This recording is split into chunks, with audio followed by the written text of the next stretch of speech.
नमस्कार, मी सोनल तांबे. Global Maharashtra 24 news बुलेटिनमध्ये तुम्हा सर्वांचं स्वागत.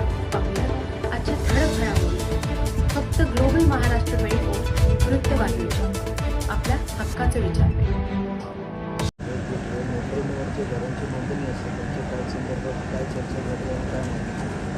गेल्या 20 ते 25 वर्षापासून ज्या चाळीच्या किंवा बिल्डिंगमधल्या घरांमध्ये नोटरीनी घरं लोकांनी घेतली होती त्यांना टॅक्स लावण्यात आला होता आणि घर ट्रान्सफर करताना किंवा घर नोटरीने विकताना या लोकांचा टॅक्स अजून ट्रान्सफर झालेला नाही. असे 20,000हून अधिक घरं या डोंबिवली शहरामध्ये, कल्याण शहरामध्ये आहेत आणि त्या घरांचा टॅक्स ट्रान्सफर होत नसल्यामुळे कल्याण डोंबिवली महानगरपालिकेची जवळजवळ 70 ते 80 कोटी रुपयाची थकबाकी लोकांकडे आहे आणि लोक टॅक्स भरायला तयार आहेत, पण आमच्या नावावर ट्रान्सफर करा, त्याच्यानंतर आम्ही टॅक्स भरू, अशी मागणी लोकांची होती. ती मागणी घेऊन मी आज आयुक्तांकडे आलो होतो. नोटरीवरच्या घरांचा ट्रान्सफरचा विषय खूप मोठा आणि गंभीर कल्याण डोंबिवलीमध्ये आहे.